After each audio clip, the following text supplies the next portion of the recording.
Huenda miongoni mwa soka au ligi ikawa mbaya zaidi kutokana na kile ambacho kinazidi kuendelea. TFF imekuwa katika msimamo ambao sio mzuri kwa sababu wapo wengi ambao wanalalamika ndani ya soka miongoni mwa timu za championship, lakini pia miongoni mwa timu ambazo zipo katika ligi kuu soka Tanzania bara, ambapo naona lingine tena limeweza kuibuka juu kuhusiana na Mtibwa Sugar na championship kule.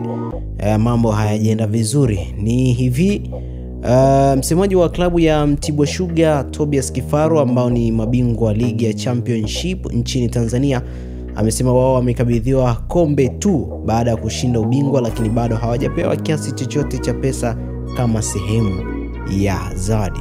Ni hicho ambacho nimeweza kukujuza hapo. Moja kwa moja tutaweza kusikia akizungumza moja kwa moja msemaji wa klabu ya Mtibwa Sugar Tobias Kifaru. Ni hicho ambacho aliweza kukizungumza.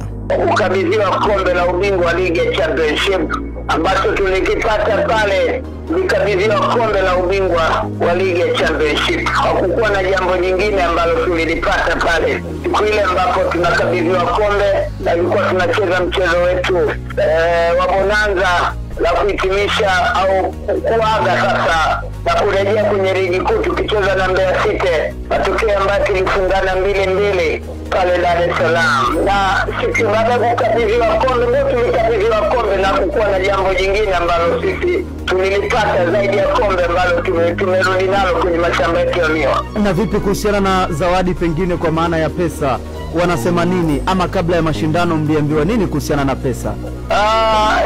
Swala hili niseme tu kwamba nachotambua na wengi walitaraji kukiona kungekuwa na tamko la kuhusiana na bingwa wa michuano hii, lakini sisi tuliambulia kombe tu.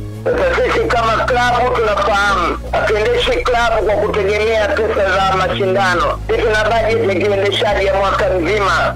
Kwa hiyo ili jambo tunajaribu kuona wanafikiria nini wale waandaji baada ya sisi kutoa ubingwa. Tumekaa kimya, tunajaribu kuangalia labda kuna chochote ambacho watakitoa baadaye. Babu ligi kuu inakamilika hivi karibuni. Watategemea kuona labda baada ya kukamilika kwa ligi kuu watatujumuisha pamoja nasi kwamba bingwa wa Tanzania wa ligi kuu amepewa zawadi hii, bingwa wa ligi ya championship amepewa zawadi hii.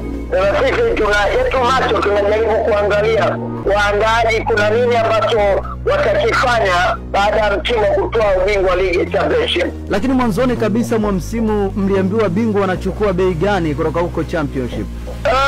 Sisi kama tunafahamu tumeenda kufanya utalii kwenye ligi ya championship.